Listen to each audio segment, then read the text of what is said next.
Thought about cutting off contact with civilization? Well, here are the homes of people who also hate the outside world. Cat's Key Pillar. Some guy took isolation to another level, sitting atop a 130-foot limestone pillar in Georgia. It was built by monks in the 9th century and is only accessible by ladder. It was abandoned in the 15th century and later rediscovered in 1944. In 1993, Maxime Cavad moved into it. Tristan d'Unna.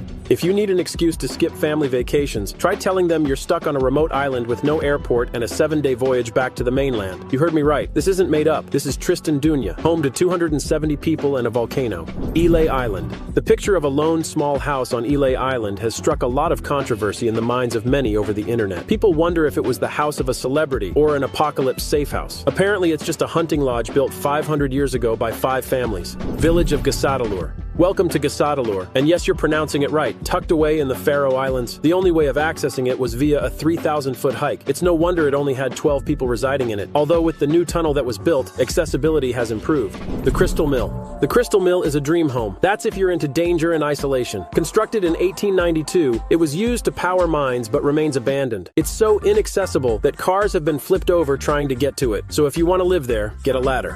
Hermitage. The Hermitage of San Colombano, which was dedicated to St. Colombano, rests on a cliff face 400 feet up. Built back in the 10th century, it's only accessible via a treacherous climb of 102 steps. To some, carrying groceries up 102 steps is less stressful than your average social interaction. Casa do Panito. This person took living under a rock way too seriously, but instead of living under it, they decided to live inside it. Built in 1972 in Portugal, it is made up of boulders, hence the name Boulder House. But unlike regular houses, it lacks basic amenities like water and electricity. Agia Triada. This remote structure is an architectural wonder, sitting atop a massive rock in Meteora, Greece, home of some blockbusters like the classic For Your Eyes Only. If you prefer avoiding door-to-door salespeople, then this house is for you because the 140 steps would demotivate anybody. Church of St. John. Imagine waking up to see vast plains and sounds from Mother Nature's playlist. This would be the day-to-day experience of anyone who chooses to live here. Perfect for people who hate crowded places. Located in Rauni, Italy, the little church can be rented out for occasions like weddings too.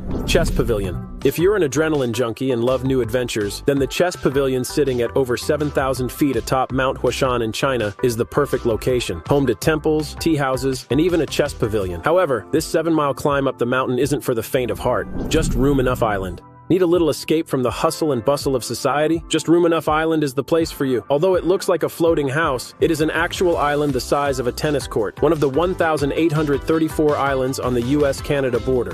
Floating Seahorse. Dubai, known for its architectural wonders, has yet again fascinated us with another. Announced in 2016, the Floating Seahorse, which costs around $12 million, has an iceberg feel to it.